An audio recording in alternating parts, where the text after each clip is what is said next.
Hey, cool cats and chickadees. You're listening to That Time We Woke Up in a Podcast and Had to Explain Manga. Our heated adventures overanalyzing manga we find interesting, but we go by the name the OverMangaCast. This here is Matt, and on this episode, we did a little bit of a discussion on the manga Blue Giant by Shinichi Ishizuka. Real cool time we're having here, and we even got a little guest come along with us in the form of Darren Vogt. So, put your snapping hands together as we, start this thing.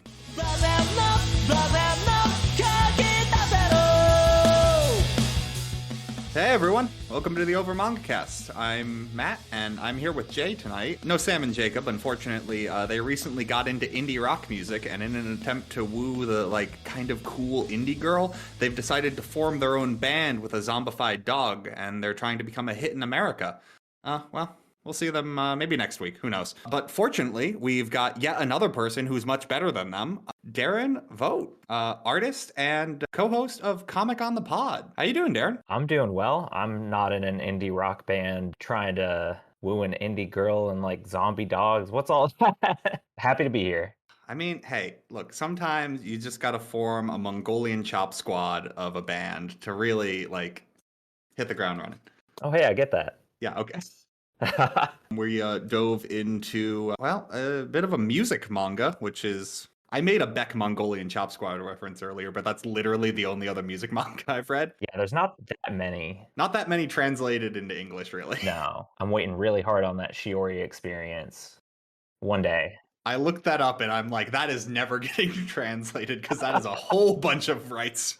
Yeah, I can still dream. Hey, no, I know that feeling. I'm still hoping one day someone decides Kingdom would be a good financial decision to translate. Oh, yeah. I know they're never going to, but... People have been asking for a while. But at the beginning of this, we always like to go around, ask everyone their familiarity with the series. I kind of started already, so I was actually completely unfamiliar with this. Blue Giant, in case we haven't mentioned that yet, mildly confused me because I have read both Blue Period and Blue Lock, and I'm like, good, it will match those, and kind of? Like a weird cross between in the middle of those two, I would say. But otherwise, this was a fresh read for me. Jay, any different from you? Not any different. Completely fresh and new eyes.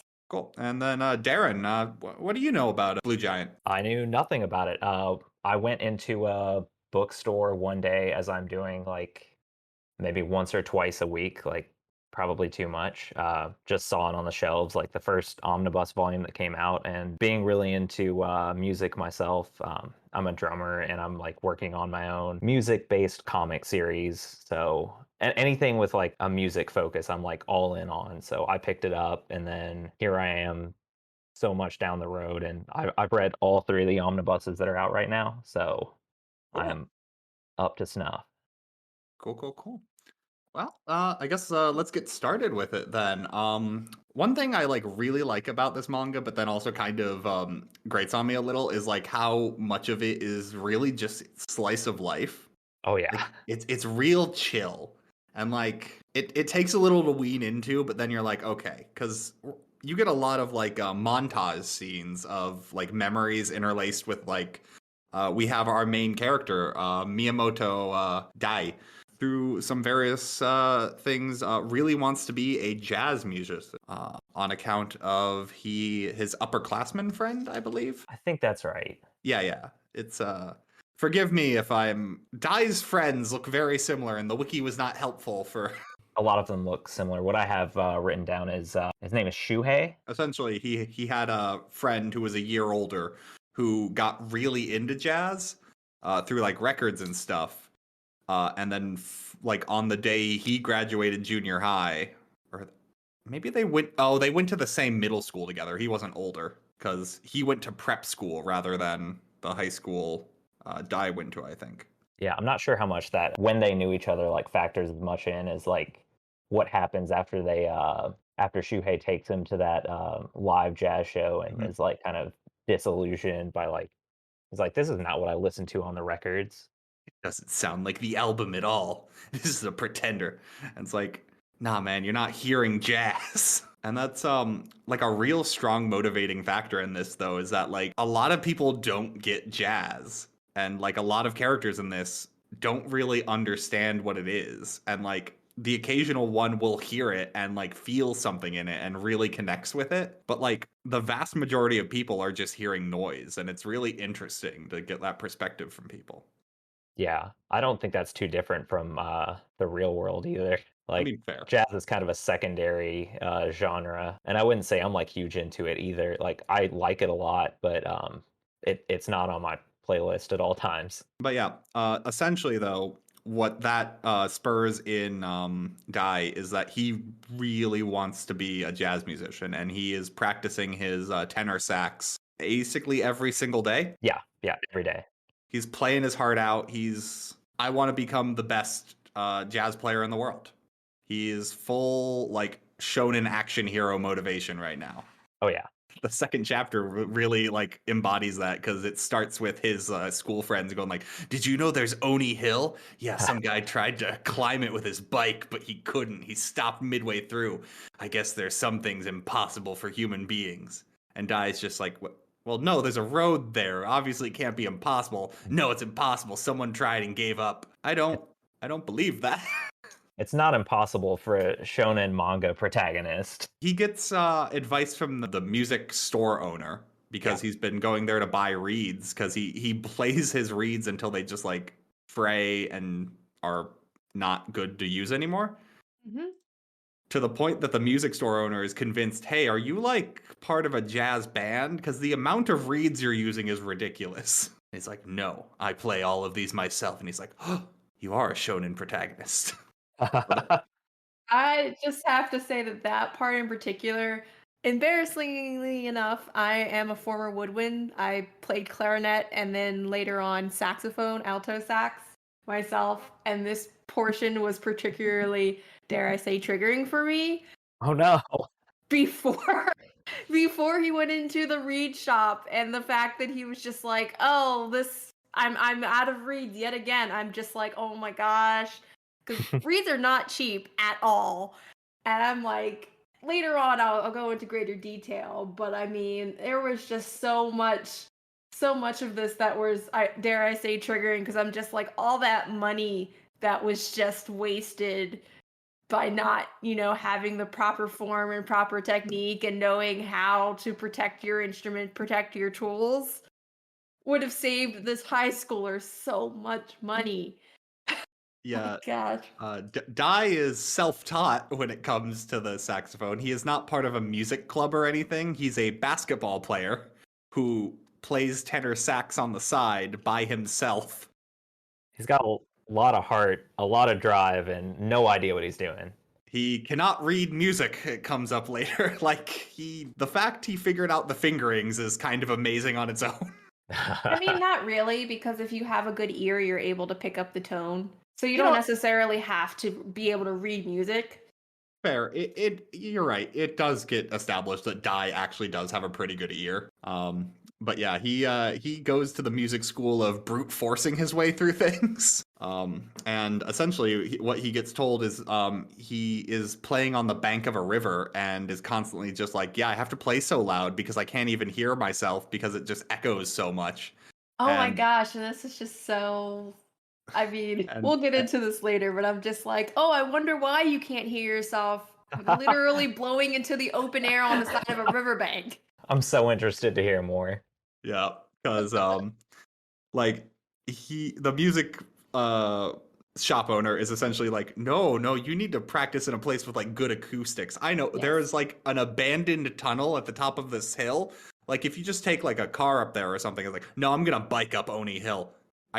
That's probably not recommended. No, I'm gonna do it. Well, and then I mean, to be fair, he is a high school student, so I mean, I don't know how accessible cars are, to high school students. So I mean, that kind of makes sense. Like, oh, just take a car. It's like, who do you think I am? I mean, the hill was established at the beginning of this chapter to be almost impossible to bike up, and we get a montage of him pushing through the pain to bike up it. And I'm not sure how often this comes up in the first omnibus, but there's a lot of panels of him just like looking at his wallet and it's empty. He doesn't have money for a car or to get somebody to I drive don't him know if up they were there. trying to insinuate that he get a ride from someone or Yeah, Yeah. what. that's what I was saying. Like, take the bus or something. But no, he's clearly spending all of his money on reeds. Yeah. It hurts so badly. And also, like, I did marching band as well, and it was having to practice on the practice field. We did most of our music practice inside the band room specifically because of the acoustics. Yeah. In an enclosed space, as opposed to like out on the field, you could be playing the main feature and still not even be able to hear yourself within all of the, all of the kerfuffle that was going on, whether we're running drill or whether we're trying to listen to our directors screaming at everyone. It's great. Look at you talking about your traditional music education. You can't learn jazz in a classroom. You got to learn jazz on the streets. I mean, true, but yeah, I mean, My experience with music is like playing the drums, so I'm always trying to get quieter, not louder. Yeah. Die is established to have 2 volume settings, which is loud and louder. yeah. But essentially, he makes it to the top of this impossible tunnel, or this impossible hill, where there's a tunnel that has amazing acoustics. And the second he gets in, he's like, I can hear myself play. Nice. I'm like, So continues to play extremely loud, and I'm just like, the tenacity of this guy's eardrums is great. gotta build up a tolerance. I wonder if he has to worry about like any cars passing by or something, like in the tunnel while he's playing.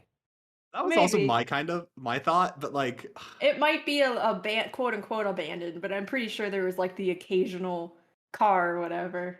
Yeah. But yeah, after his first, also because I know someone will complain at this. We are aware this is a seinen comic. I'm just saying shonen because that's very much Dai's personality. Oh, is it? I actually did not know that. Yep, it is. Seinen is a marketing term, is all it matters. It is not a genre description. Yeah. Hey, what would be the training? Well, we have the training arc as one big training arc. I was going to say, what's the tournament arc? Well, I think we've got a tournament arc set up. But yeah, and then the very next vignette with this is it's revealed that Dai has a job at a local gas station, like minor service repair shop kind of thing. And he has one of his classmates come in, Iri from the rock and roll club, who's just like, hey, you, grease monkey, wash my car. Oh man, do you like jazz? That old people music? And he's like, no, jazz is really cool. No, rock and roll is really cool. He's like, I don't think I like you. And Erie's like, no, I'm a villain. You're not supposed to like me. And like, Erie's just a giant dick this entire scene. Yeah, I think he gets more screen time in like the other ones, but I'm trying to avoid. I'm glad he comes back because he seems real cool. He changes in his ways. That's good because like what he is in this like first instance really is just like showing you Dai's personality. Because he shows up again at the Chinese restaurant in town where they're getting gyoza. Or Jay, fact check me, is gyoza Chinese? Talking about the dish, yes. Yeah, okay, that's what I thought. Are you talking about the term gyoza? That's also used in Japan. No, I meant the restaurant they went to was a Chinese restaurant. Oh, probably. There's tons of Chinese and Korean, like all that stuff. Yes. They're at there eating with the rest of the basketball club, and he breaks it. Hits Dai with his guitar and then makes his guitar apologize to him in like possibly the cringiest panel in this. That was uncomfortable. I'm just like, what? Because he does like a baby voice for his guitar and he's just like, oh, I'm so sorry. And I'm like, no, stop.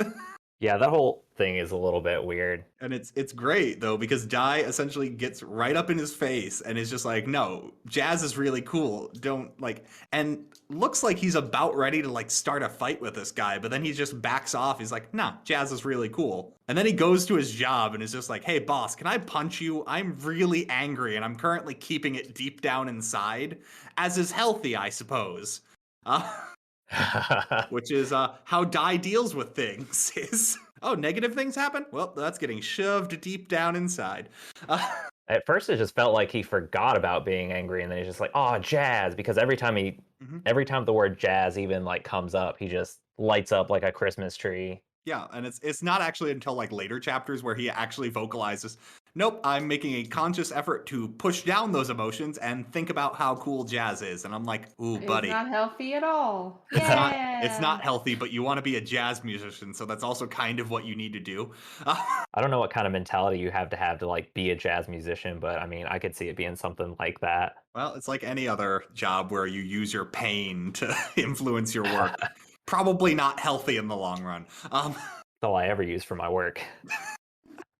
So that's the main part of this little vignette. Because Dai is like constantly out so late, like he goes to basketball, he does all of his like extracurriculars, and then he goes up to that place or sometimes just the bank of the river and plays jazz on the saxophone for like 4 hours a night. Like something ridiculous. He's coming home at 11 p.m. consistently, to the point that his dad is like waiting up watching the evening news and like, well, yeah, like his dad's kind of, I don't know what the vibe I'm getting from his dad is. He's got, I don't know, because we get the scene where he's the like manager of a grocery store and someone's trying to sell leather wallets to him. And like every other scene I read, I could like place why that was there. I don't know why the leather wallet scene was there. Yeah, I'm not sure either. I didn't write anything down about that because that just kind of like fell off, and then it wasn't about that in the end. It's just like a weird transition thing. I think it might be like a comedy beat because like they do keep away the fact that he's the manager of a grocery store until like the very end. Like, so I can't sell this here, sir. This is a grocery store. And I'm like, okay, I can. I would think that maybe it's like to set up, since, I mean, if this is the first time you're seeing him, like, you know that by the time Dai gets to him and is like, I want to do jazz, I want to drop out of school, I don't want to play basketball anymore, like, jazz is what I want to do. Like, you're waiting for this manager type guy to be like, oh, no, you can't do that. No, Dai's dad is actually super supportive of his son's wants, which is weird.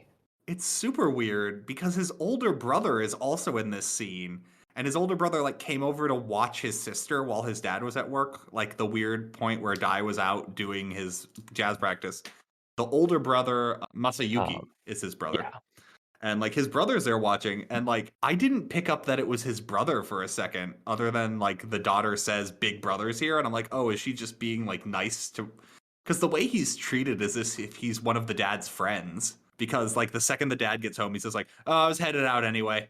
You could spend the night. Nah, not close enough to the office. Oh, I just got that he was like old enough to kind of be on his own, and that's like the dynamic that they have. But like there's a weird relationship with the. Oh yeah. Like it's definitely strained for some reason. I think it's weird with all of them. I mean, I theorize that it's strained because they all had different reactions to his wife and his mother's passing. And that tends to be the trend of like the husband handled it very differently than the children did, kind of thing, and it kind of causes some alienation here. Yeah.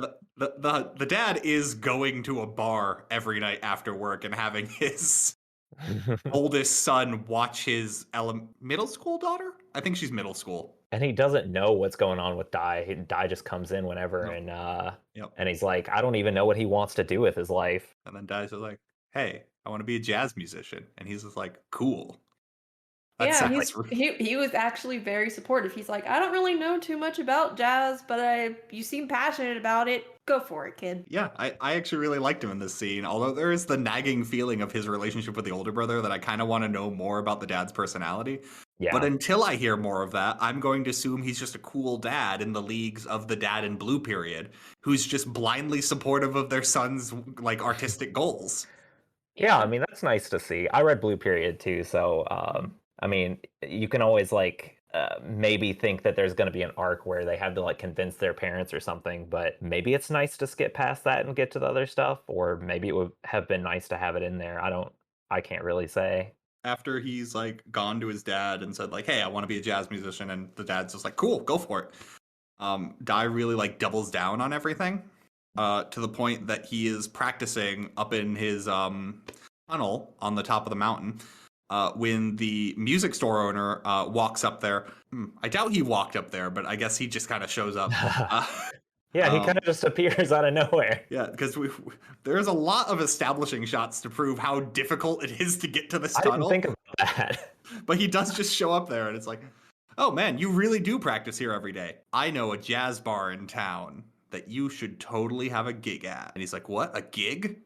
He's clearly never even thought about trying to get a gig before. No, he's just been like, I just want to play jazz, so I'm going to do it by myself in a tunnel. Like some kind of jazz troll. Naivete to him that he's just like, if he just practices every day, he'll just get there. Mm-hmm. Yeah, he's like, I just got to keep training and then I'll be the strongest.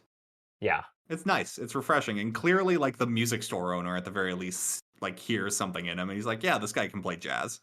And there happens to be a jazz bar in town. And then, like, as he's, like, going on this, oh, man, I've got a gig, he's just, like, walking on air. Like, nothing can bring him down. He's too happy. But this is a story about jazz, so he needs some trouble in his life. That's when his best friend, Mitsuaki, tells him, hey, my dad really messed up at his job, so now we have to move. And I'm like, okay. I want to know what he did. Yeah. The fact is, he didn't just find another job. They had to leave not just the town or the city, the region. We gotta leave town. My dad really messed up at his job. He's in trouble with the law. Definitely, or Yakuza or something. Because we actually like, what time period is this? Maybe the 80s? Because they don't have cell phones pop like a lot. I think we get I don't flashed know. to modern day when we get those like behind the music scenes at the end of the. So it might be like 80s, early 90s or something like that. I'd say early 90s because there's a gas shortage in one of the flashbacks. Oh yeah. And that kind of tracks with that time period. I don't know. It's definitely set in the past because they don't have cell phones, except for the one character who mentions hashtags, but I think that's a joke. I'm trying to think. I feel like I've seen them. # guys. It's weird because they're the flashbacks at the end definitely skip a large number of years. So Yeah. his friend is gonna have to move away. There's a bit of back and forth where Dai goes to his dad and says, hey, you know, big brother moved out of the house. His room's empty. Could my friend live there until the end of school? And dad, in his infinite ability to not care, just goes like, yeah, sure, whatever. He says it's, I don't know how close they are to graduating, but it's like effectively like a few months. Yeah, And, it would be half the school year because it's summer break. That's still just a really agreeable dad. I mean, I would have to imagine he's like met Mitsuaki, just like one of those close friendships where like the parents take care of the other kid too. Plus the dad's just like, I've seen Dai's other friends. I would much prefer he only hangs out with Mitsuaki. I like this one. The other ones are weird. And essentially what happens is Mitsuaki goes like, hey, I know you did a lot for me and like I could live here. And I know I've been complaining saying my family's garbage and I don't need them, but I'm still going to move with them because it is important to be a family. And like Dai admittedly respects that, sucks down all the grief he's feeling, shoves it deep down in his jazz place, and then goes, well, we're going to have a really cool going away party. And then proceeds to only invite him and Dai, despite... It is a date. Yeah, It is a date. It is a date, actually. It looks like a hell of a lot of fun. Yeah. Yeah, they bowl for 10 games? 10 games. That's a lot, yeah. Yeah. Like, and then they go to the Chinese restaurant, which at this point I'm going to assume is the only restaurant in town. Yeah. And eat like way too many plates of gyoza. And then go to the karaoke bar where Dai, being the best friend he could be, smuggles in a beer and they drink it outside of the view of the camera. And then he plays him a song. Snuck in his That's a saxophone. date. Yeah, this is 100% a date. You're right. I didn't think about it, but it makes so much sense because it's not like Dai doesn't have other friends that he could have invited to a going away party. He was like, no, this needs to be intimate. I mean, they went bowling, they had dinner, they had drinks, and now he's serenading it with music. They shared the same drink. He looks at Mitsuaki in the eye and he says, it's okay to cry, and then just plays him more of the song. I love that so much because he starts and there's like a lot of one thing this manga does really well, and like it's this scene right here is where it starts, is when Dai really gets into playing. Yeah. You'll get like a whole bunch of really cool like camera shots of like different angles. Oh yeah. And like I've talked about this in other manga. Like I absolutely love it when mangaka get like become cinematographers for a second and just do random like shifts of perspective. You don't need to do it. In fact, it's probably much harder, but like it looks so good. Yeah, and something about it is trying to capture like the Mhm. intensity and the like the sound of it. Because And I then mean I know from trying to like capture music in comics before, like I can tell he's trying to like make you feel what the song is like through that motion. and like it's really impactful. And then you get the single panel of him stopping for a second and going like, "It's okay to cry," and then continues playing just as powerfully. And I'm like, That in certain contexts could be kind of creepy. I think in this context it's still a little creepy, but he's that good at jazz. You're like, oh. Man, you guys really convinced me this is a lot more romantic than I thought it was on the first yeah. I read. mean, if you break it down, it kind of is. Especially because we know Dai has other friends, so yeah, he purposely made this a solo thing. Yep. He didn't want to invite anyone else. Yeah. Probably set some mood lighting and everything. Oh, and then he brings out the saxophone. You're right. It's at that point that I loved that chapter. yeah, it's a really good chapter. Do we get the first behind the music like scene at the end of that chapter, or is it at the end of? No. Okay. Mitsuaki comes back in the behind the music though at the end of this. Yeah. I'm flipping through it. I feel like it's kind of harder to tell because of the omnibus edition, but I feel like it's probably just at the end of each volume. Yeah, that's what I thought. Yeah.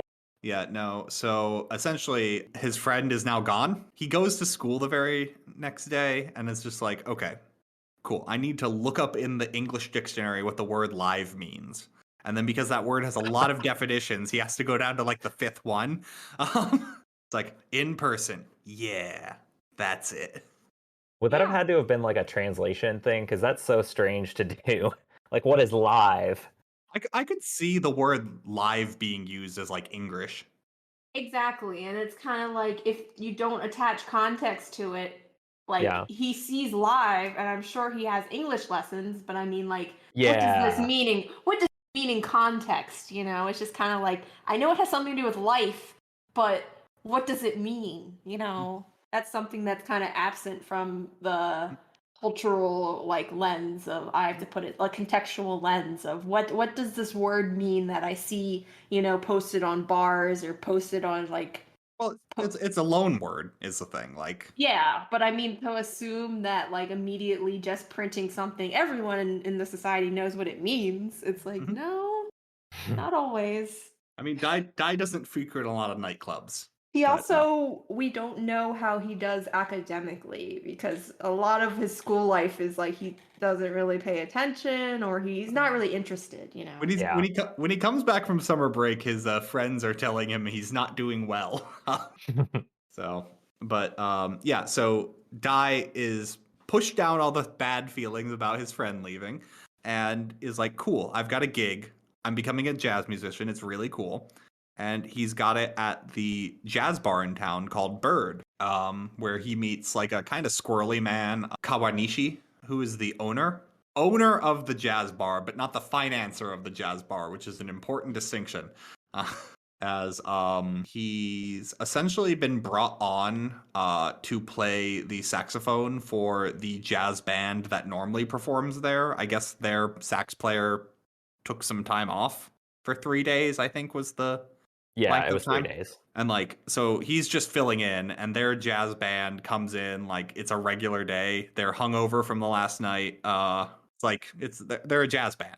Like they do this every day at the jazz bar. Potentially, they probably play other places, but like that's their main gig. Dai has the great thing of like, hey, so we're gonna play this set, and then we're gonna hear some sheet music, and he says like, oh, I can't read sheet music. They're actually pretty understanding about it because they're just one by one. They're like, they say that and then standard numbers. Sorry, go ahead. He's like, oh man, that's heavy. Like, oh, cool. You're a real jazz musician. You don't even know how to read. Like, he's not making a great first impression. They go standard numbers and like, I don't know what that is either. It's like, okay, we can work with this. Just just play jazz. We'll figure it out. And like, it starts off with them getting the song set, and then he starts playing, and he's like horribly off key, and they're like, okay, we can adjust to that. He's loud, and he has to get told to quiet down, and he actually like gets into focus in a bit up until he has to do a solo. Oh yeah.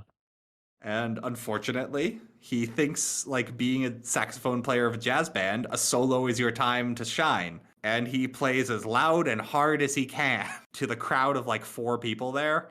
He gets like in the zone until he realizes no one else is playing anymore. And there is a man who has been yelling at him to pipe it down. Man, I can't think of anything worse than just like playing and like getting really into it, and then like you notice that everybody else has stopped. Mm-hmm. Like, who knows how long ago? Mm-hmm. He doesn't. And like it's just like if I were in that situation, I would be like traumatized. Like, Oh yeah, in all fairness, I think Dai is too, but because as we've seen, his pushing like it down weight, again. it's pushing it down again, which we get like an amazing scene of he packs up. The guy is still yelling at him. The owner of the bar tries to apologize, and he yells, "I'm not mad at you. I'm yelling at the kid." And I'm like, dude, just let him leave. None of that hurts me so much as the other bandmate that's just like half-heartedly smiling at him, going like, "You're good for tonight. You can go. You did what you needed to do." Oh no, nothing hurts more to me reading than when he's leaving. The lead singer, she's just like, "Well, let's bring it down a little softer to something a kind of Oh. music only adults can appreciate." Yeah, like I think he hears that last bit as he's Oh, yeah. leaving. His It's like, it focuses on his ear, and it's like, yeah, that's like the final kick, and that's I'm harsh. like, oh. And we get like a great scene of him. He doesn't go home. He wanders around the park at like the middle of the night and like just sits on the bench. And I'm like, I have been there. I have like had the like horrible thing happen to me. And I'm like, I'm going to wander around a park in the middle of the night and just sit on a park bench for a bit. Like Yeah. that is a unique feeling. Except Dai looks up, breathes real deeply, pushes it all down, and then starts smiling. And I'm like, buddy, you're alone. Who are you lying to? Himself. I mean, yeah. Oh, man. But yeah, that I really love the scene with like it's real somber. It's like a park at night. And it's just Dai pushing his emotions down again. It's not maybe the correct way to handle it, but at the same time, if you just like shut down and decide that's where you give up, like that's no good either. Yeah, he's not quitting, which is fair. Yeah. Like it's not. I guess he's got an outlet for these negative emotions, so it's not entirely unhealthy, but it is still kind of unhealthy. He should probably like address how badly it went instead of just being like, Yeah, because whatever. his plan is to just keep doing the same thing. Yeah. Which is not a plan. You gotta learn from it. Yeah, and like he's not. He's just gonna keep practicing the same way he's been doing, louder and harder, because clearly he wasn't doing it good enough, I guess. But yeah, he does rebound, and like it's summer break, so he practices beginning of the day because he doesn't have to wait until after school or anything. But it is also the middle of summer, so he is playing his very expensive sax in the middle of like 90 to 100 degree heat to the point. It's got to be at least 100 degrees because he sweats through 2 shirts. Like, Yeah. like it is Japanese like summer, so you know it's hot and humid. So neither of those is great for his instrument. The poor cork and padding, oh my Yeah. gosh, and that stuff's expensive to get, conditioned back into workable order. Again, this was a cringe moment for me because I'm just like, all it takes is somebody who knows instruments to tell him. I mean, he eventually learns, but it's just a very expensive lesson. Like that's the thing. It's not even someone who really knows instruments. It's a farmer who just comes up and is like, "Hey, you probably shouldn't be playing that in the middle of this summer heat. That seems like a bad idea." If you want to become a famous jazz musician, you need to take care of your very expensive tools because not everyone can repair them. There are people who are self-taught in repair, but if you're not that, the specialty shops will charge you like an arm and a leg to get these repairs done, especially in Japan, I imagine. Especially because he's in the middle of like a small town in Japan, so there's probably actually the music store owner would probably be pretty nice to him. He should probably have said something at this point. Yeah. I mean, Well, if he truly has, Dai's best interests in mind, because I mean that is his bottom line is stay in business. he's like, nah, kid, you should totally practice in the middle of the sun. Also, like, if you hear like a weird sound, just whack it against the ground a few times. You need a new sax every other year. Yeah. Normal. New. Oh, what? You haven't finished paying off the first one? Don't worry, you can refinance. The latest model. The newest in saxophone technology. He would be so easy to... Dai would be so easy to manipulate in that way. It's kind of Yeah. unfortunate. He would probably believe it. He would. He'd Like, be I'm not "Oh." trying to discourage, like non-traditionally trained, freestyle artists, but at least know the tools, the very Yeah. expensive tools that you're using, because you'll save yourself so much money in the long run. Mhm. Or take the effort to learn about them. Yeah. The effort to learn to read music. I mean, you don't have to. A lot of the greats didn't have to learn how to read music. Like, I'm not going to hold that against Dai. It's really just the mistreatment, the unintentional mistreatment of his instrument. He really that- is like a kid that's gotten an instrument. Like, And that's why they're really cheap usually. Yeah. Like, they have student class, and then they have intermediate, and they have professional, like super expensive. And we learn later on his brother got him the super expensive best Yeah. of the best. Because his brother is trying to buy his family's affection because something is going on between the brother and the dad. Yeah, no, so the one thing that comes from this, though, is the farmer, as he's leaving, just goes like, hey, by the way, you weren't bad or anything. It was actually pretty good. If you play this night, I'll come by and listen to you sometime. And he's just like, oh, someone doesn't think I'm garbage? Cool. we already passed by where the dog pees on his saxophone case. The dog pees on his saxophone case, and then you find out the dog belongs to the farmer, and he's just like, oh, that guy likes him. It's like, wait, that dog peed on my saxophone case. Man, it's pretty fun. And oh yeah, then this is where the behind the music Yes. happens, where we get like these flash forwards, I guess, to characters like Mitsuaki is the first one, and he's now like an adult, and like an older adult at that too. Like he looks to be like full on salary man. Like Yeah. he's established in his career, and he is holding this jazz man's hat, and he's just like, yeah, no, I didn't believe that Dai became the best jazz musician ever until I saw him perform, and he was wearing this hat. And I'm like, I see what you're doing here, comic. You're setting up that Dai actually does become the best jazz musician in the world. You're setting up that he starts wearing hats. Mm-hmm. It's like if you were reading One Piece, and then the third chapter was, and that was when Luffy, King of the Pirates, went to me and was like, One Piece is really cool. Wear my hat. Mitsuaki is looking really like he's got that look in his eyes. I just want to reiterate from earlier. He's Yeah. He's just like, I hold on to this hat forever. I've got a special place for this hat. On my head. He 'cause that's probably where could have hats just go. talked to him, but he stole it. Oh, you can't talk to a great jazz musician. Not when it's been so long. Because he barged in. Mm-hmm. But yeah. And then the other one is the old man farmer who looks much older now. Yeah. Like he's got a cane, and he talks about like, oh, I had a dog at the time. What was that dog's name even? And I'm like, dude, you forgot your dog's name? How many years has this been? I didn't think about that, but yeah, you would surely remember your dog's name. Well, he has a picture of another dog, so I think what he's trying to do is figure out which of his dogs was alive when he met him the first time. But, like, that's still a weirdly long amount of time to have to think back on. This is still heartbreaking. Does that I'm trying to figure out, does that arc like happen in this omnibus? Does Barnum come back? Okay, We just never get told mind. that Barnum dies by the old man in his behind the music flashback. It's just that second omnibus where that comes up. I'm pretty sure it's in the second one then. Gotcha. It's rough. We already know what happens because they behind the music spoiler for us. Yeah.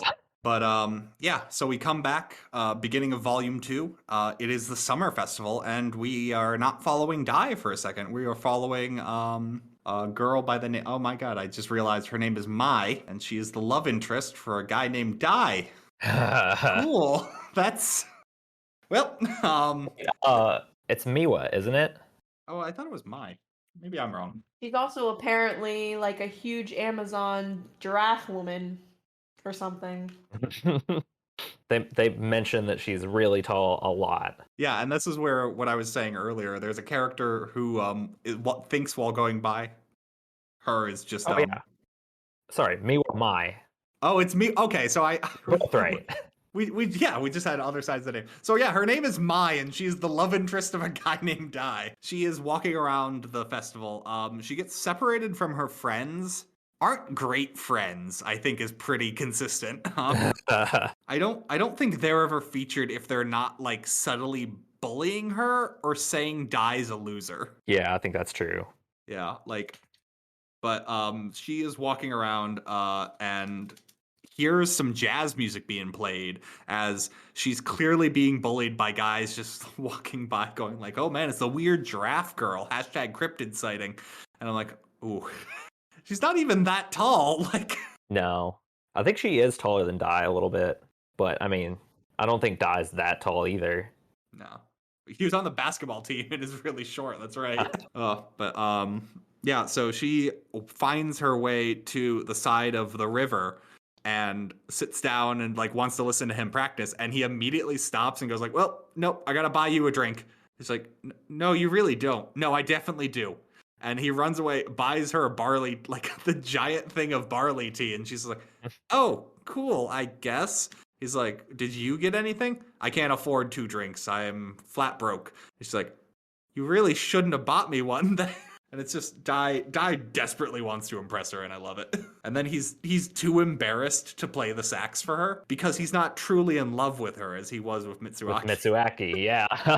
That's the true test. He bared his heart and soul to Mitsuaki, but when it comes to playing for Mai, he's just like, no, she hasn't earned it yet. And they do end up splitting the barley tea, and it's got my favorite like little 2-panel gag where she drinks from it. He looks at the cap and he's just like, nope, you gotta be a man, just straight drink it. Don't do the like indirect kissu thing. And then he does, and I'm like, good job. That's how you know this is a seinen and not a shonen. Oh my god. He just manned up. Essentially he comes down to like, nope, practicing is something you do alone. She's like, oh, well, I really wanted to hear you play jazz. And he's like, no, we can just sit here and talk. And she's like, oh, cool. Wait till you're on the run from the law. We got Yakuza have to be chasing your family. Special circumstances. Look, I want to know what Mitsuaki was doing at that concert then. I think he might have joined the Yakuza to like clear up his father's debt.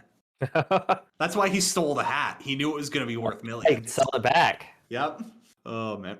But yep. And like, it's got the great scene where they're sitting on the bank and Dai just goes like, so, do you like jazz?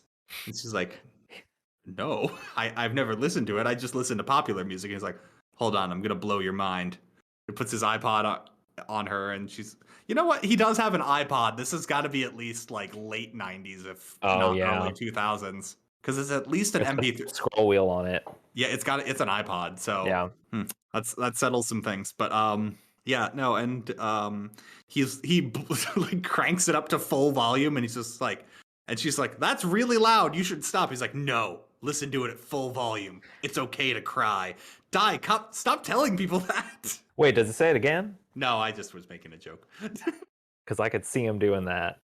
He does say something to the similar of like, doesn't it? It's more emotional if you hear it at full volume. And she's like, wow, you're right. This does sound completely different. Jazz is cool. And it's like, good. I am slowly converting people to know that jazz is cool. This is like, that's one of my favorite things about the character is that he's just, this is the same thing that it's like, I love to see from like anybody in real life when they just like geek out about their favorite thing and they like just, you know, you can see them like light up and they just love to talk about it and you can't get them to stop. Like, I love that stuff. Yeah. Like, it's very easy to respect passion. Like, yeah. And he has a lot of it for jazz. And essentially what happens is Mai and Dai like just ditch the festival. She's still in a yukata and they just go walking around town at this point. Is it now we get the flashback that Dai had attempted to ask her out to the beach in front of all her friends? Yeah. And that was when she couldn't answer because she was caught off guard and all her friends answered for her. Oh, no, she said she had to go to her grandmother's. And yeah, then her friend even like a no, I don't want to do anything with you. It was just like I'm busy that day, and then he just like sorry and walks away. And then her friends are just like, what a creep. Yeah, aren't you supposed to email or something? And I'm like, man, Mai's friends suck. Dai's friends also suck, but like in a different way. He does the same thing again too. He walks Yep. away and he's smiling. He's like, "Ah, Mhm. this is nothing. Just pushing that down too." Nope, it's yep. That's some rejection that I'll use for jazz. I did not pick up on that before getting on here, but he does push down a lot of stuff. No, and like I noticed it at the end of this reading, and then when I was doing the notes and like going through the chapters, I'm like, no, he does that same like breathing whenever he faces like negative emotions. He does a deep breath and then smiles. Yeah. And like that's him like literally eating his negative emotions. Mm-hmm. And like it really comes out when you get the flashback with the brother, and like that's when you start getting like, yeah, it's portrayed as a really happy like family. Like Guy's life is actually portrayed as pretty good. Yeah. It's when you start seeing the background of what his situation actually is, you're like, wait, no, Dai, you've got like some serious problems here. It's okay to feel bad about that. And he's like, nope, everything's great. But like the main thing is why Mai and Dai are walking through the town. They come up to these two kids like practicing their brand. They're playing a gig on the street with their band, and they're like, oh, cool, live music. Neat. And this drunk guy comes by, goes like, shut up. You're ruining my buzz with your crappy music. And they're like, what? And then Dai comes in, it's like, hey, no, it's okay to suck at music. They're at least out here playing. And you get this great panel of the two guys going like, wait, no, we suck at music? What? This kind of seems like him dealing a little bit with the guy from earlier, because the drunk guy says the same thing. He's like, pipe down. Yep. Yeah, and then Dai is taking the band's side for it and kind of working through it that way. Yeah, because Dai won't stand up for himself. He'll stand up for other people. Yeah. Which, I mean, to a degree can be okay, but like what Dai's doing is not. Don't you think every musician sucks when they start out? Cares how much they suck. They need to. It's just like, Dai, you're not helping. You're really unpacking some personal feelings of like self-doubt here. Yeah, they just he does say sorry about it, but you know. And it's great too, because as they're walking away, Mai is just like, wow, that was really cool. Were you scared? And he's like, yeah, I was absolutely terrified. Oh man. And then we cut to the next day where Dai is practicing when the owner of the jazz bar, Kawanishi, shows up, and he like apologizes to Dai. He's just like, look, hey, the old guy who yelled at you, he's the guy who owns the place. He just likes smooth jazz, which as a real jazz guy, I know you'll know smooth jazz isn't real jazz. But I like real jazz. Hard jazz. The kind of jazz that it's okay to cry to. I'm sure there's a lot of subtext here. But no, he invites him back to the... subtext in jazz. No, it's all exactly text. You hear it and that's what it is. Yep. But he apologizes and says, hey, I want you to play in the bar. No one else is going to be there. Like, I want to hear you play again, and like I've got an idea that could help you out. And Dai is just like, okay, I've kind of gotten over my like fear of rejection a little bit, because I've like dealt with someone else's problems, and like I've pushed it down to the point I'm okay going back to the bar. And he goes and he walks up the stairs, and he gets into the bar and is like, oh no, there was the old drunk from earlier that I chewed out. He was very mean and he's going to yell at me. I'll just leave now. At which point Kawanishi has parked the car and gotten up like, oh, hey, Dai, you met, Yui is the guy's name. I don't think he gets introduced in this first scene, but that is his name. Says like, hey, he wants to play with you. And Dai's like, I never said that. He's like, no, you said you wanted to play here. And he's like, oh, okay. Yeah, I guess I'll play with him. Yui's just like, okay, I can play piano. Let's see what you can do, kid. Nothing else to do but hang out in the jazz bar all day. And he starts playing on the piano and is like, out of tune, you're gonna have to fix it. And the owner's just like, that's really expensive, and we're not really like a performance venue. Like, I'm sure it's fine. But like, he has Dai play some music, and he at first realizes Dai has no idea what he's doing. But like, it still works. And like, there's something to the sound that he really connects with. When Dai finishes, the old man, no, I say old man, he's like maybe 40 at most. Yui is just like, so long story short, you're terrible. You couldn't keep time. You were constantly shifting. You were flat. I think something might be off with your sax, but look at the owner. And the owner's in the corner crying. And he says like, you clearly did something right. There's something about your sound that really resonates with people. Makes them cry. Yeah, and that's hard to teach. I can work with you. Also, you're definitely going to need to know how to read music because that's kind of important moving forward. And he's like, okay.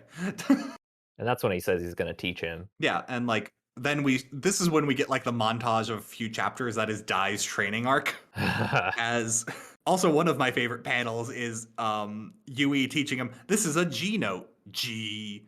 I want you to play a G note. And then Dai plays the G note, and then he's like surrounded by the letter G on the ground.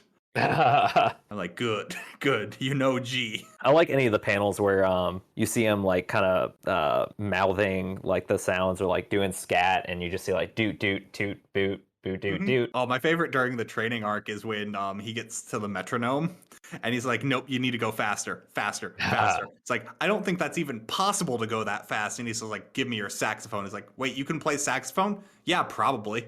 I'm a musician. I wouldn't teach sax if I didn't kind of know how to play one. Oh no, I think he's supposed to know it really well.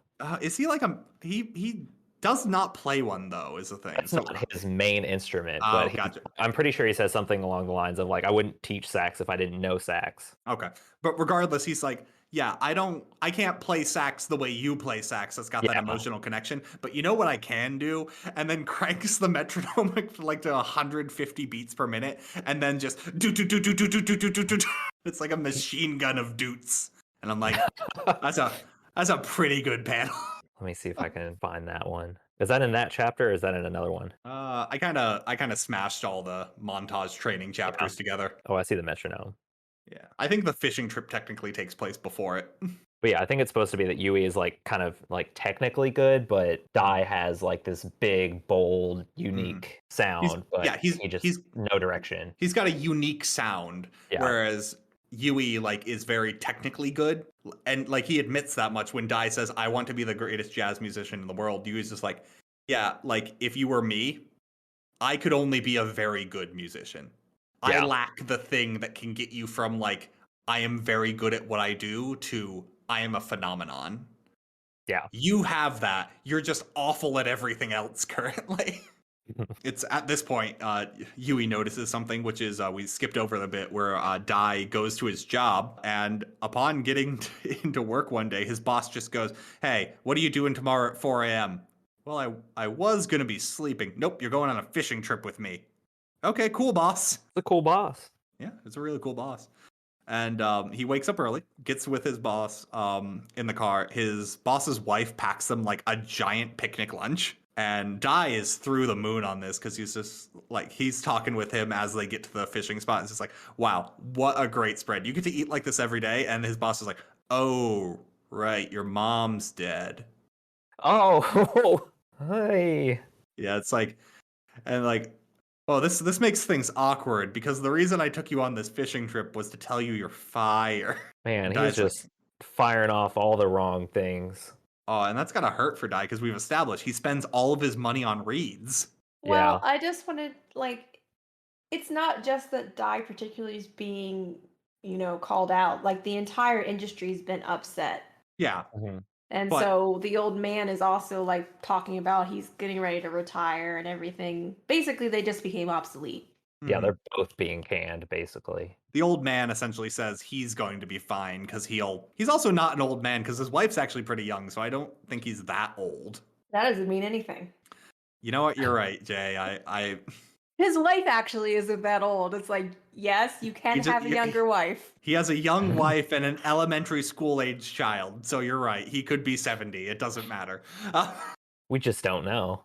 We don't. It's not established. But yeah, so I guess he could be retiring. Who knows? But he essentially says, I'll be fine. I'm worried about you two young guys.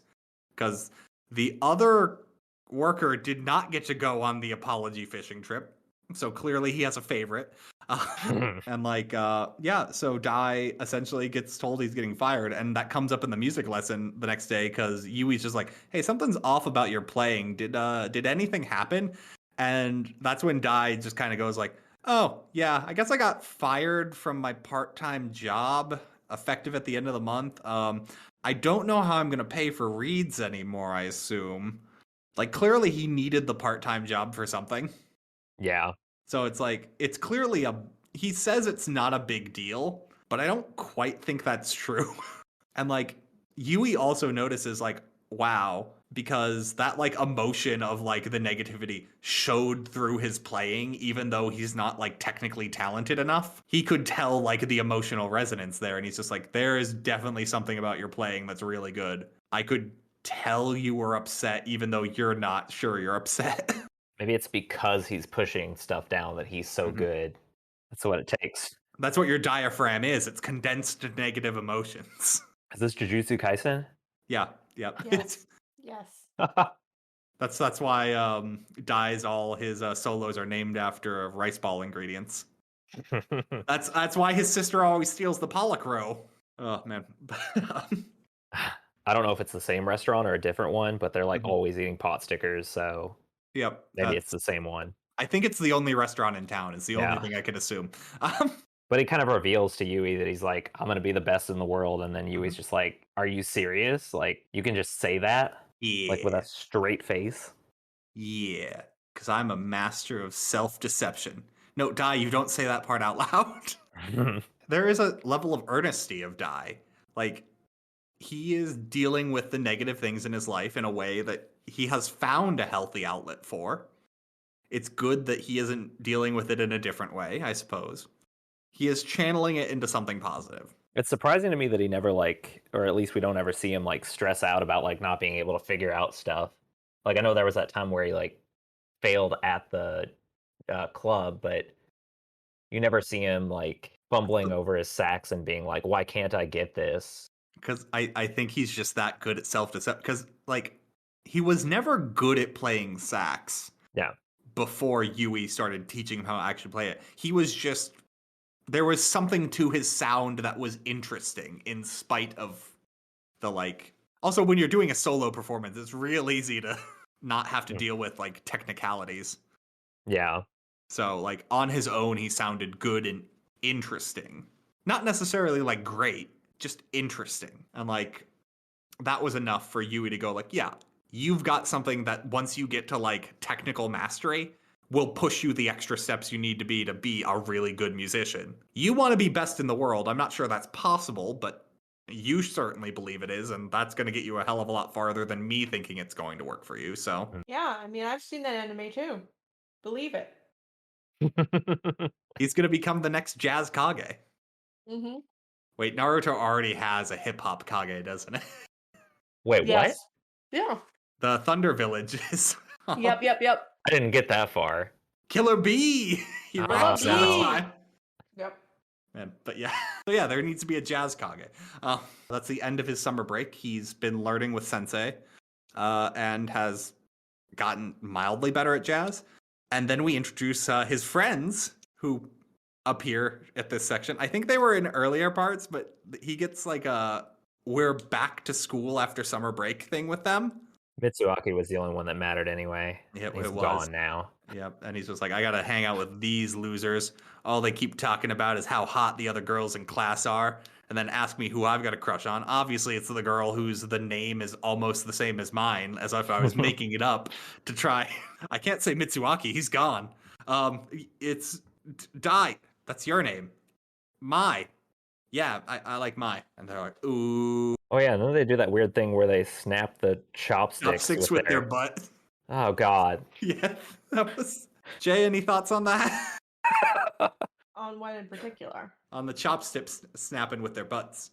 I preferred not to comment on that scene because I just assumed it was boy nonsense. I assumed it was teen boy nonsense too. Yeah. But also... Oh yeah, I was a teen boy. We did that all the time. No. Yeah. Splinters! All I can think about was the splinters. Yeah. That's so weird. Just sitting in a circle too in some of their friends' room, like, so we're just gonna take our pants off and show each other our butts. I'm like, cool, I guess. And even more embarrassing is that Dai can't do it. Yep. he doesn't have the glutes. His friend's too strong. At the very least, if you're gonna do something like that, at least like get it done, I guess. Yeah. But you've just embarrassed yourself and you didn't succeed. But yeah, his friends. Then after, somehow I would have thought like breaking chopsticks with your butt would be like a last resort idea for entertainment. But no, they then go out and walk around town after this. And that's when they have like their deep, meaningful conversation about like, hey, you're not like doing like cram school or anything, or you're just gonna be a jazz musician. And they're like, yeah, I'm gonna be the best jazz musician in the world. And all his friends are just like, you know, I would have thought that was really stupid, but the way you said it was really cool. I almost believe you could do it. And I'm like, cool. That's really non-committal of you, friends.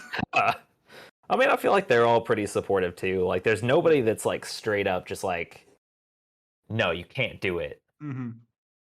I don't know if like I appreciate their honesty in that they're like, I'm not too familiar with Yeah. jazz. You know, like maybe they feel like they need to err on the side of caution of like it's something that a lot of people don't know about, aren't really into. So it's just kind of like proceeding with caution. They're being very trepidatious about it. It's like if your friend just learned how to do a headstand, you wouldn't go, yeah, you can be the best break dancer in the world. You don't know. But I also don't know what it takes to be the best break dancer in the world, so it might be just seen, so I have no place to comment on it. Man, there needs to be a manga about breakdancing. There is. I'm pretty sure there is. The- Now that I say it out loud, there has to be one. I'll look it up later. I'll get Tell to us work in the on comments if we're wrong. So yeah, he hangs out with his friends as they are going back to school, and it turns out things are going good with Be Real. Be Real is the name of the manga. No. It does exist. Oh, yeah. Okay. Does it look Continue good? talking, gentlemen. Does it look good? Make a judgment right now. Sure. Is it going on the reading list? I don't want it to. Too bad. Be So real, man. if you want to force Jay to read something she doesn't want to, tweet at OverMangaCast to read Be Real. I hate you all. But yeah, so apparently things are going good with Mai, because she agrees to go with him to check out a jazz festival. As this is totally just a date, right? Like there is no pretense that this isn't. It never gets said, but I mean, what else could it be? Like it is them going alone to a music conference, and he is like very chivalrous at the beginning, so he clearly thinks it's a date. You get the feeling that that she at least likes him a little bit too. So is this in the same town they're in, or? I know it's the Jozenji Street Jazz Festival, and they're in Sendai. I don't know if they're different or if one is in the other. Mm-hmm. Okay. Well, regardless, I just thought it was weirdly coincidental that there happens to be a jazz festival in like the. It might not be. Mm-hmm. But he goes to a jazz festival, and he's just walking around from like stage to stage, pointing out bands to her, and like, no, they've got a really good sound, and like, oh man, that like lead saxophone player, she's got like an amazing solo, and he's complimenting all these people, and like at one point, like his ears perk up and he starts clapping at a point no one in the audience was, and the guy behind the stage is like, oh, we've got someone who actually likes jazz, not a poser like everyone else in these crowds. I'm gonna have to play extra hard. And then proceeds to do a solo that overtakes the rest of the band. Yeah, and they're upset about it too. I'm like, yeah. And essentially what it comes down to is Dai's been carrying his saxophone this whole time, and Mai is completely unaware of what his intentions were. Up until he's standing in the middle of a crowd that is nowhere near any other stage, and she's like, why are we here? Like, all the other stages are like in different directions. He's like, because I don't want them to hear me play. And then takes out his saxophone, and she's like, oh no, don't do this to me. This is very embarrassing. It's okay to cry. I mean, yeah, that's essentially. Oh, and this scene is so good just because I love the paneling in it. The first part's really funny because he starts playing the saxophone and we get a point of view shot of the end of the saxophone shooting sound out at a little girl. It's like Jaws going through the water, and she gets hit with the sound and she's like, oh. Yeah, you get that hair flowing back like she's been hit by it. And she's like, this is amazing. And then we get like a Brady Bunch style panel of like different people in the crowd hearing him It's just amazing because he's playing like so like, and everyone's noticing because he's actually learned how to play saxophone at this point. Yeah. And And being a comic artist myself, that I would not do that to myself. I would not make that many panels and like those different angles. wait, Mad props. it's not normal to draw 64 portraits on each page. The portraits would be. I would have an easier time with the portraits than I would all of those different angles of him playing the sax. Gotcha. Yeah, no, you get every angle of him. Okay, then maybe the portraits were the break, because those are all. The sax itself is probably like one of the like instruments that I would have the most trouble with. Like, there's a lot of stuff going on in that instrument. It's got all the valves on the side, all the little. Yeah, And it's hard to simplify it down to like just like simple lines and shapes and stuff and make it still look like it's supposed to. The sax is a very hard instrument to draw, is what I'm saying. This scene is amazing because it's like no dialogue. It's just the power of this music. And you get all those like cool, like different cinematographer angles of like constantly changing perspective. And then all the people reacting to this music. And you even get it revisits the 3 people he like talked to and complimented specifically, hearing the sound and going like, hold on, that kid complimented me? I think he's better than me. Like, that's gonna be rough for them. yeah. And we get the main like plot thing is that there was a record producer there, and he's constantly complaining about like there's nothing new and original, and his assistant's like, yeah, no, people don't, everything's been done in music like 20 years ago. There's nothing new. You just got to pick something that's cool. He's like, no, I want a unique sound. Those don't exist. And he's like, oh, maybe you're right. I'm gonna go buy some beers. What's that sound? Quick, drink these beers. And those 2 guys are my favorite characters because they're just like, dude, we got free beers. Like, they were really lucky. Music festival, some dude in a suit just hands you free beers? Never happens. Oh, but, and he's rushing to where the sound is coming from because he's like, oh, that's my Cinderella. That's like my unique sound I need to like form my own record label and make it to the top of the record label charts. And he doesn't make it in time before security comes and is like, hey, kid, no, you can't just play music in the middle of a bunch of stages. You do not have a leave. And he's like, oh, okay, yeah. And then Mai gets very upset at him for like, why did you do that? That was very embarrassing. Also, it was good, but like, warn me, because I will not stand directly near you if you're going to draw every single person's attention on you. I can't even think of how I would feel if I was in that situation. Terrible thing to do on a date. Like, he made a gross public display where he needed to be the center of attention. She said she wanted to hear him play. Yeah, I guess that's how it works. You can't hear me play. That's too intimate. That's only from It's got to be everyone surrounding us. But yeah, he has his first solo performance in front of like an actual crowd because the jazz bar kind of didn't count, and it goes pretty well. Yeah, people love it this time. He doesn't have to convince people what jazz is. It probably helps that he's like just in the middle of like nowhere, because we've been saying how like his sound is so loud. Mm-hmm. He doesn't need those stages or anything. Like, he just sits on the ground and just plays, and people can hear him probably from everywhere. We forgot the best part of the training arc was Yui pointing out to him, hey, you notice you're leaking like the majority of your air out of the side of your mouth when you're playing. That's incredibly inefficient. And I'm like, oh, is this your shonen battle technique? He trained by losing most of his air, now by removing the weights? So painful. Like, that's what they teach you in, like, on day...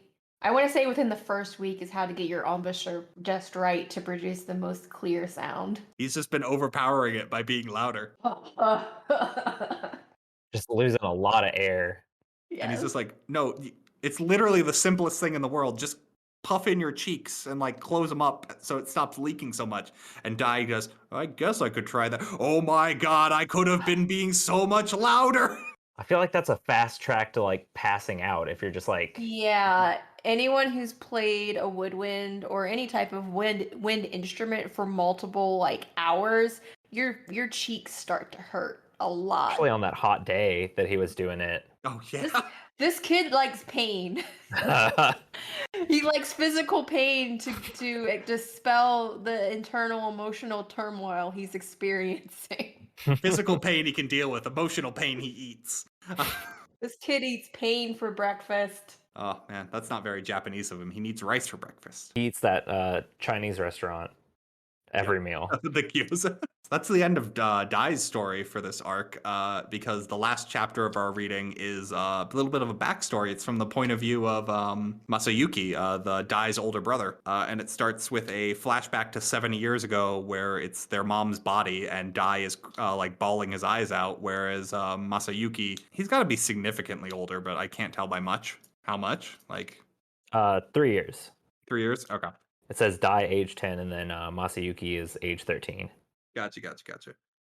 Yep. And like it's them all dealing with the death of their mother differently. I was just gonna say there's the classic fist clench. Mm-hmm. Yep. He's like, I can't cry. Dai's like, it's okay to cry. That will be my mantra from now on. Let it out. Then we cut ahead to Masayuki. He's gotten like an oil derrick job or like something like very labor intensive. It's blue collar in some way. It's like factory work. He's in a chemical plant, I think. I don't know what he does, but he's got a hard hat and a clipboard. Who knows? He makes money. Some amount of money. Enough money to bring your siblings to Donnie's.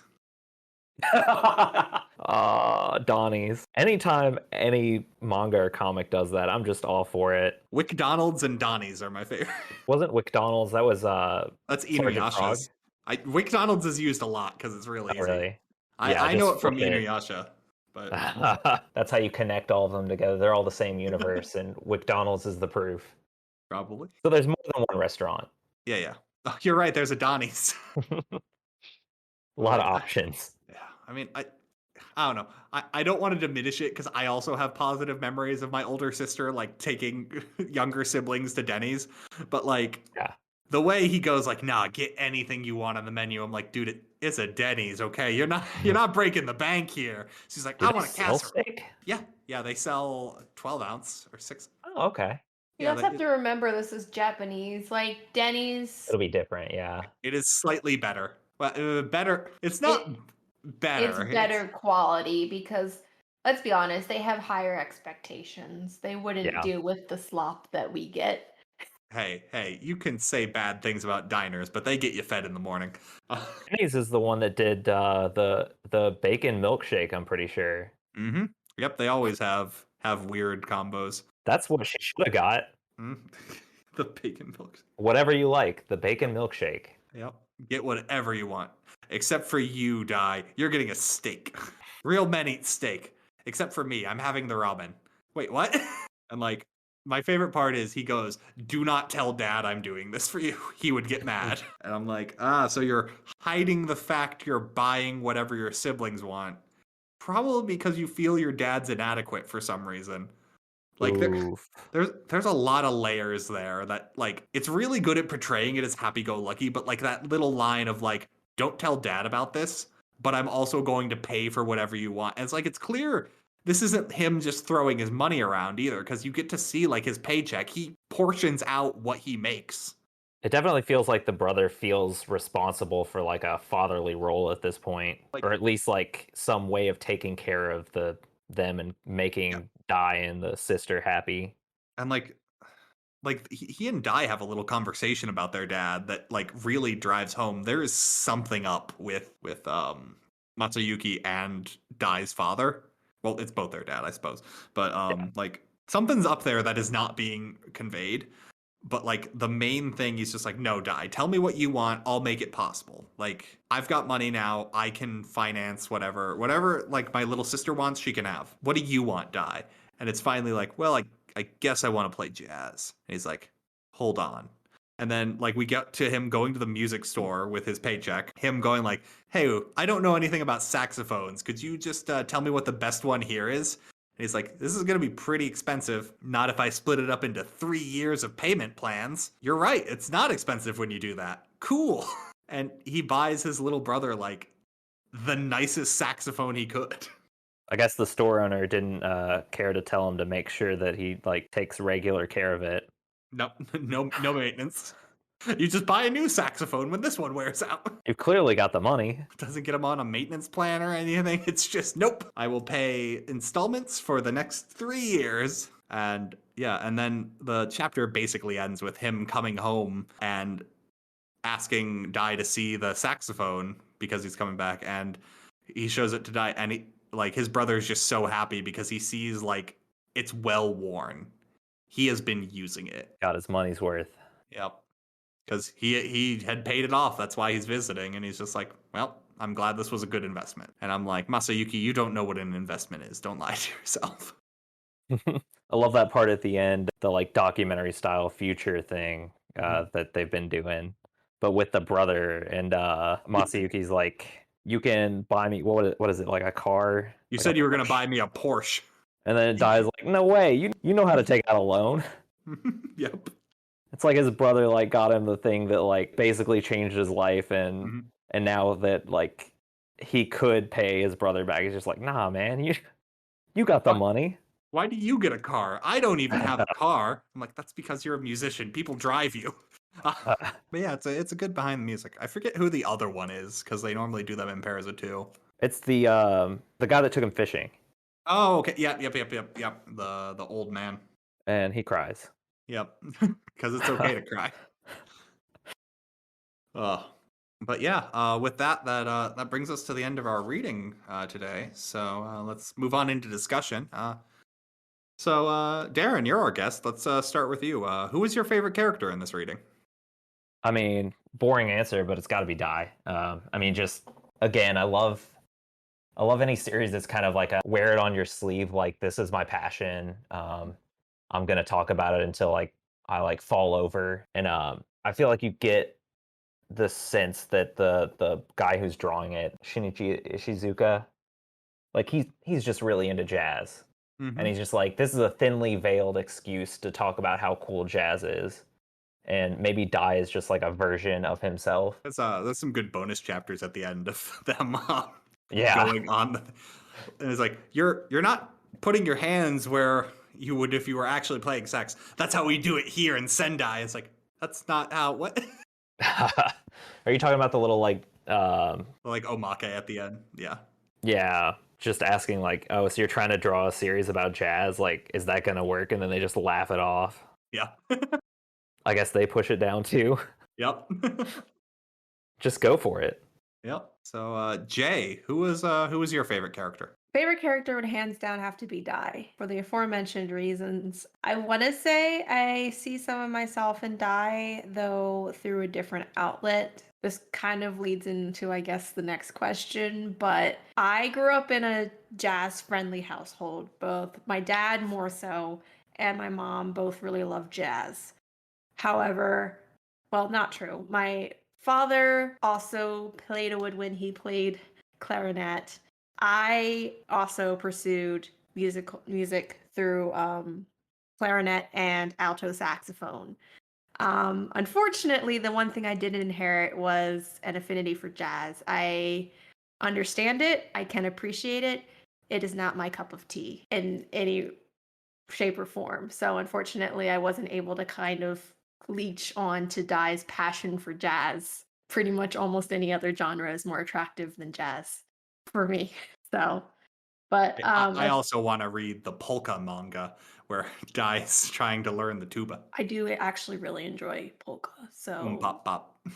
I'm not kidding. Like, jazz is very low, and it's unfortunate given the very rich history of jazz, but jazz to me it's just not soothing. I think even my least favorite genres of music, I'd still be interested to see, like, again, if somebody's got that passion for it, I would love to see that come out in like a comics format. Like, that is the way to sell me on anything. Matt here. I don't know. It's hard not to pick Dai because this is so diametrically like his story. Unintended. Like, diametrically. Diametric. That's not the right word, is it? No. Is it? It's just that diametrically. Yeah, die. Yeah. You had me second guess myself. But no. No. And it's like it's his story, so everyone else is kind of a side character in that. But like even then, like I really like Yui Sensei. Yeah. Like he's got the like drunk old master vibe down. Like I love him. I love when he bounces off of Dai going like, "Hey kid, you've got talent, but holy crap, you don't have any skill. lots of people have skill, and that's going to do better than just raw talent. So work on that. And also Yeah. his training arcs are just like really nicely animated. For what it's worth, it's really weird to say that it comes in like the third omnibus, but Dai forms a band for the first time, and you get these two other characters who are like, they're really interesting. I would still say Dai is my favorite, but the two guys in his band are like really, really fun to see. I guess that's probably leads us great into the next question. Jay, would you continue reading Blue Giant? Kind of in follow up to my first responses, it just didn't really resonate with me. The subject matter is not something that I would pick up, just personal preference. I'm not really into jazz. Also, per my previous trauma as someone who played woodwinds, it was just very traumatic seeing him struggle to maintain his instrument. And I'm just thinking about, oh gosh, this poor high school student, he's wasting so much money, and oh gosh. Like you're like the swordsmiths in Demon Slayer. Yes. What are you doing to my baby? Exactly. I still have my alto for the record, and I also have a baritone. I still have all of my instruments, and I keep them, I keep them regularly maintained and keep them safe, and I would, defend them if need be. It's just too dramatic. I can't. Sorry to bring that back up. Yeah, and Matt here. I would continue reading Blue Giant. It hit the right note of like desperately wanting to achieve something. I'm also a sucker for Unintended. like. Yep. Well, if it's Die, he almost never hits the right note, but like it hits that note of like the typical like shonen like I want to be the best mentality. Although this is a seinen, but specifically like I really like that kind of like journey of storytelling. And I really love it when it's ascribed to like weird things that aren't just like fighting or like even more normal things. It's kind of, I really like sports manga specifically because it's like, yes, what a weird direction to take this. And like Yeah. music manga is also that kind of like same vibe with like a different like edge of like artsiness that I kind of really enjoy. Yeah, and I don't know, I really like it. And then Darren, I mean, you already told us, but would you continue reading Blue Giant? Oh yeah, I'm probably in it for the long haul. Especially now that his band has been introduced in the third omnibus. Like I really like those characters. I mean, you've still got a long way to go, don't you? Because there's 3 series, if I remember correctly, right? There's I'm Blue not sure. Giant, and then Probably there's the sequel series, and then I think there's a third Supreme or one. something. Yeah. But I mean, I also am like, besides the jazz angle, I do really like the slice of life feel to it. Yeah. Yep. Slice of life is something I really like, so it hits on 2 notes for me.